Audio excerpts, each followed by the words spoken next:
ఐజీలు నాకు తెలిసిన 10,000 ఒకటి ఇది చెప్తే మీరు ఈజీ అవుతుంది మీకు. ఈ 5 ఐజీల్లో మహా అయితే 6 ఐజీల్లోనూ ఒకళ్ళని సెలెక్ట్ చేస్తారు డీజీపీ కింద.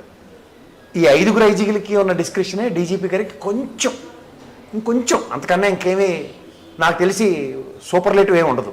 అవునంటారు కాదంటారా? ఇంత వ్యవస్థలో ఐజీ స్థాయితో మీతో పాటు సహచర్యం చేసిన ఒక డీజీపీ తోటి అధికారుల పట్ల చూసే కోణం ఎందుకు మారట్లేదు?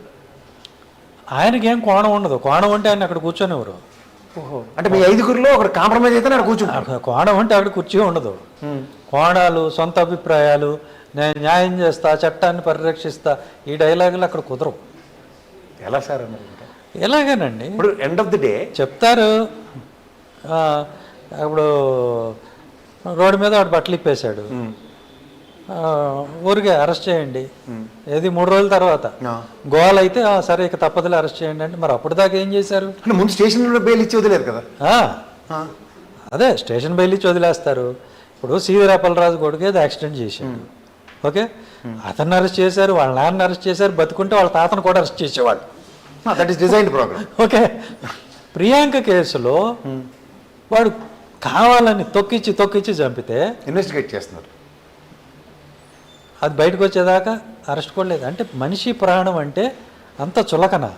నా బాధ అది. ఇక్కడ ఏ పార్టీ ఏ ప్రభుత్వం వదిలేయండి, మనిషి ప్రాణం అంటే అంత చులకన.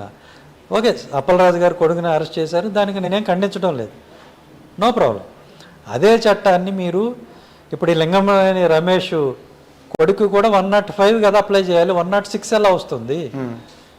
అంటే మనిషిని బట్టి చట్టం మారిపోతుంది, ఉన్న డబ్బును బట్టి. అక్కడ ప్రవర్తించిన తీరు బట్టి. ఎందుకంటే లింగంలో గారు అబ్బాయి అతను పాపం హాస్పిటల్కి తీసుకెళ్ళాడు, నెక్స్ట్ డోప్ టెస్టుల కాటికి సహకరించాడు, అవుట్కమ్ అదేది లేదన్నారు. దాని మీద ఏమైనా మెరిసీ గ్రౌండ్స్ ఉంటాయి? అంటే యాక్సిడెంట్ ఈజ్ యాక్సిడెంట్, ఇంటెన్షన్స్ ఏం లేవు కదా. అంటే ఇప్పుడు మర్డర్ చేసి తల నరికేసి తల చేత్తో పట్టుకుని ఆయుధం పట్టుకుని వచ్చి స్టేషన్లో లొంగిపోతాడు, దానికి చట్టం ఏమైనా మారుతుందా? అంటే సిదిరాపల్రాజుది దీన్ని కంపేర్ చేస్తే చెప్తున్నా. అదే murder is murder. Murder is murder. ఇప్పుడు అర్నబ్ గోస్వామి క్లియర్గా చెప్పాడు కదా, 105 బిఎన్ఎస్ వెయ్యాలి. ఎందుకు అని అంటే, it is not rash and negligent act, it is culpable homicide not amounting to murder. Okay, ఎందుకంటే నేను చేసే పని వల్ల అవతల లైఫ్ ఎండేంజర్ అవుతుంది అని తెలిసి చేస్తే అది కల్పబుల్ హోమిసైడే, not rash and negligent act.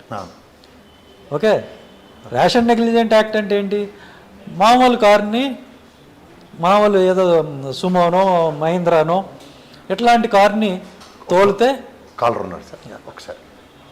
Hello sir, good evening sir. Good evening అండి. సార్, నా పేరు అశోక్ కుమార్ రెడ్డి, నేను బెంగళూరు నుంచి కాల్ చేస్తున్నాను. చెప్పండి sir. P Sunil Kumar sir ఉన్నారు sir? Ashok garu, thank you so much sir. ఎలా ఉన్నారు సార్? ఫైన్ అండి, ఐఎమ్ గుడ్. చెప్పండి సార్. యాక్చువల్లీ మన ఆంధ్రప్రదేశ్ అనేది మీలాంటి ఒక ఐపీఎస్ ఆఫీసర్ ని మిస్ అవుతుంది సార్. ఇప్పుడు ఇలాంటి సిచ్యువేషన్ లో వ్యవస్థలు అనేవి చాలా దారుణంగా నిర్వీర్యమైపోయాయి. బట్ ఇలా ఏం జరిగింది? హలో, చెప్తాను, చెప్పండి సార్. మీ అభిప్రాయం వినాలని ఉంది సార్. యాక్చువల్లీ ఎలా ఇప్పుడు మన స్టేట్ ఇప్పుడుండే వ్యవస్థల్ని ఎలా గాడిలో పెట్టాలి? సరే, నేను ఒకటే చెప్తానండి. ఇదంతా కూడా ఏంటంటే చట్టం మారలేదు, ఆఫీసర్స్ మారలేదు. నేను ఒక్కడనే కాదు, చాలామంది మంచి ఆఫీసర్స్ ఉన్నారు. అవకాశం ఇస్తే అందరూ బాగా పనిచేస్తారు. ఇప్పుడున్న అధికారులు ఏం అసమర్థులు కాదు, లేకపోతే కావాలని ఒక సైడ్ చేసేవాళ్ళు కాదు. అందరూ అదే ఐపీఎస్ పాస్ అయ్యి వచ్చిన వాళ్ళే కదా, అదే డైరెక్టర్లో ట్రైనింగ్ అందరూ సమర్థులే, అందులో ఏం లేదు. కాకపోతే అది ఇంప్లిమెంట్ చేసే వాళ్ళని బట్టి ఉంటుంది. ఫర్ ఎగ్జాంపుల్, నేను రాజశేఖర రెడ్డి గారి ఇల్లు రైట్ చేశాను, వైఎస్ రాజశేఖర రెడ్డి గారి హౌస్. బట్ ఆయన నా మీద ఏమీ కక్ష సాధింపు చేయలేదు, కంటిన్యూ చేశారు, మిమ్మల్ని కంటిన్యూ చేశాడు. అది ఇంప్లిమెంట్ చేసే వాళ్ళని బట్టి ఉంటుంది. ఓకే, మరి అదే రాజశేఖర రెడ్డి గారు కనుక రెడ్ బుక్ అనేది రాసుకుని ఉంటే నేను ఉండేవాడినా, లేకపోతే ఈరోజు సీట్లలో ఉన్న చాలామంది రాజకీయ నాయకులు ఉండేవాళ్ళ? అంటే సమైక్య రాష్ట్రం విడిపోయేదాకా ఈ తలకాయనొప్పి లేదు పోలీసు వాళ్ళకి. అదే చెప్తున్నానండి. అది ఇంప్లిమెంటేషన్ బట్టి ఉంటుంది. ఆఫీసర్స్ని బ్లేమ్ చేసి ఏం ఉపయోగం? వాళ్ళని ఎలా చేయి, అలా చేయి, ఇలా చేస్తేనే ఉండనిస్తాను అంటే ఏం చేస్తాడు అతని మట్టికి? అధికారులది తప్పేం లేదు. అంటే నేను ఇలా చేస్తే ఇలా చేయను అని చెప్పి రాజీనామా చేసి వెళ్ళిన ఒక బ్యూరోక్రాట్ని చూసాం కదా. ఆంధ్రప్రదేశ్లో ఉంటారండి. ఇప్పుడు అందరికీ ఆ వెసులుబాటు ఉండాలి కదా. ఆత్మాభిమానం అంటారా, వెసులుబాటు అంటారా? అన్నీ ఉంటాయి. ఇప్పుడు అంటే ఆయన ఓకే ఇంకో చోట బతికే అవకాశం ఉండాలి, that is a personal choice. అందుకే ఆఫీసర్ సార్ చాలా మంది డెప్యుటేషన్కి పోతూ ఉంటారు. ఈ కొంతకాలం ఫీల్డ్ పోస్ట్ చేసి బయట, ఇప్పుడు ఉద్యోగంలో చేరింది దేనికి? ఫీల్డ్ పోస్ట్ చేసి 10 మందికి న్యాయం చేయడానికి కదా. సో వాళ్ళకి విధిలేని పరిస్థితులు క్రియేట్ చేసినప్పుడు ఇలాంటివన్నీ జరుగుతాయి. అది చేసేది ఎవరు? ప్రజాస్వామ్యంలో ప్రజలు ఎందుకున్న ప్రజాప్రతినిధులు. అదే కదా. ఇప్పుడు చట్టాన్నే ఇలా తిప్పి అలా తిప్పి వాడతారు కదా. అది నేను అనేది. చట్ట ప్రకారమే అంటూ చట్టాన్ని అటు ఇటు తిప్పుతున్నారు కదా. ప్రియాంక విషయంలో ఒకలాగా పనిచేస్తుంది చట్టం, సీదిరి అప్పలరాజు విషయంలో ఒకలాగా పనిచేస్తుంది చట్టం, అలాగే ఆ గుంటూరులో బట్టలు పొదిస్తే ఇంకోలా పనిచేస్తుంది.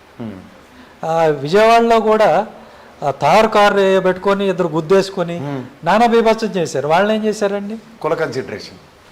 వాళ్ళు ఏం చేయలేదు కదా. కుల కన్సిడరేషన్ అంటే చట్టం రకరకాలుగా పనిచేస్తుంది. అదే చట్టం ఇక్కడ హైదరాబాద్లో ఒకలా పనిచేస్తుంది. వడ్డించేవాడు మనవాడు అయితే కడబంతిని కూర్చున్నా పర్లేదని ఈ బూరి గ్యారెంటీ. మన అధికారం మన చేతిలో ఉంటే మనం ఛత్తీస్గఢ్లో యాక్సిడెంట్ చేసినా పర్లేదని. కాలర్ ఉన్నాడు sir. Caller. Hello, good evening sir.